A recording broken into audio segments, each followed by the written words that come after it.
Have you ever wondered why historical figures in movies, like those from the 18th century, all have that iconic, almost ghostly white hair?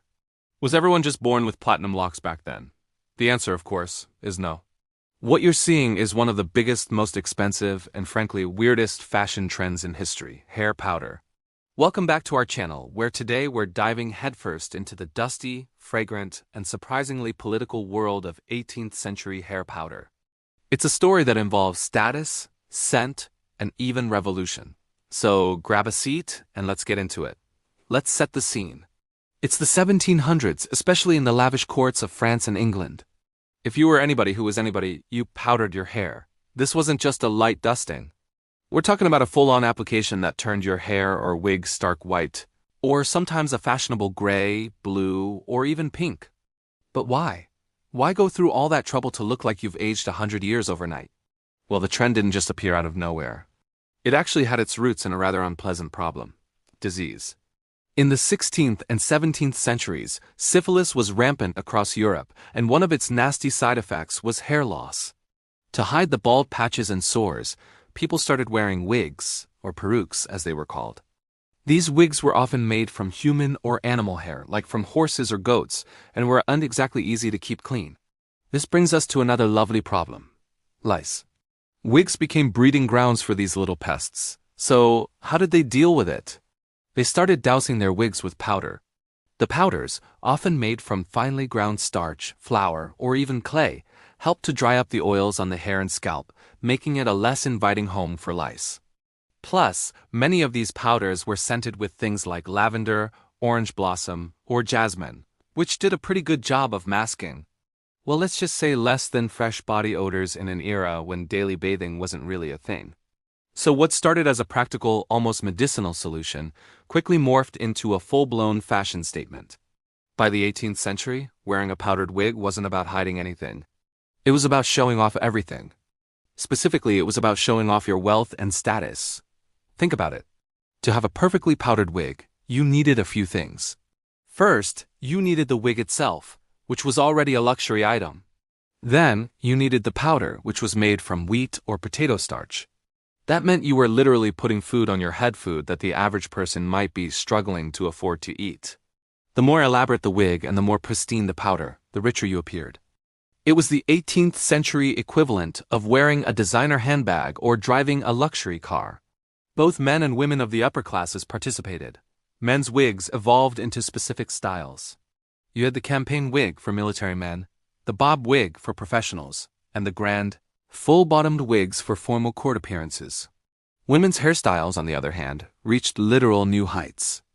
We're talking about towering creations called poufs, where their natural hair was built up over frames of wire and pads, sometimes reaching 2 or 3 feet high. These were then powdered and decorated with ribbons, feathers, jewels, and even miniature models of ships or gardens. Yes, you heard that right, a whole diorama on your head. The process of getting powdered was a whole ritual in itself. You couldn't just sprinkle it on. A person would often sit in a special powdering room or closet, wearing a protective cape called a peignoir. Their hairdresser would then use a bellows or a shaker to blast the powder all over their styled hair or wig, until it was evenly coated. Imagine a cloud of fine scented dust filling the room.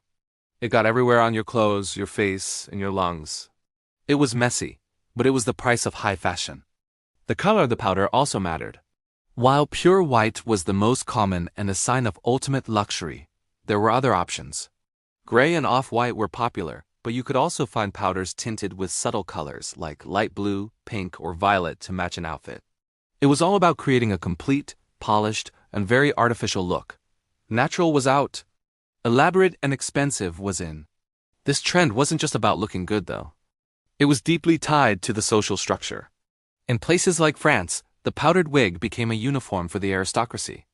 It visually separated the elite from the common folk. When you saw someone in a perfectly coiffed and powdered wig, you immediately knew their place in the social hierarchy. They didn't have to do manual labor. They had the time and money for this kind of elaborate grooming.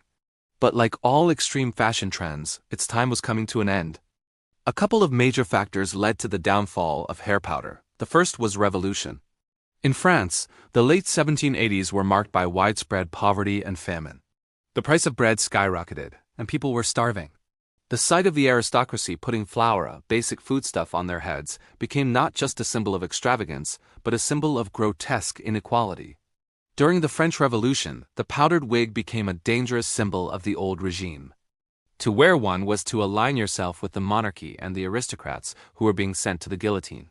Naturally, the style disappeared almost overnight. A similar, though less bloody, change happened in England. The British government, always looking for new ways to raise money, saw a golden opportunity. In 1795, Prime Minister William Pitt the Younger introduced a tax on hair powder. Anyone who wanted to use it had to buy an annual certificate, which was quite expensive. This was essentially a tax on vanity. Faced with having to pay for the privilege, many people simply abandoned the trend. It became unfashionable to be seen as wasting money on such a frivolous thing, especially when the government was telling you it was a luxury.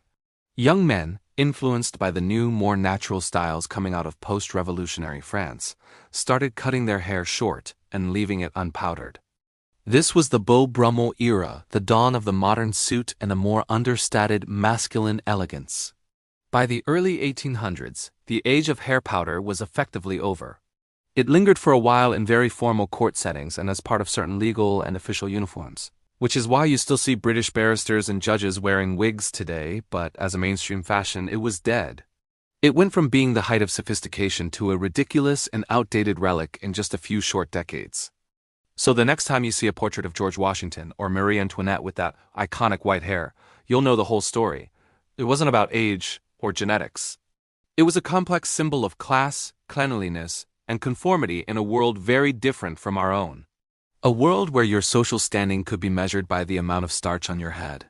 It is a fascinating reminder of how fashion can reflect the biggest social and political changes of an era.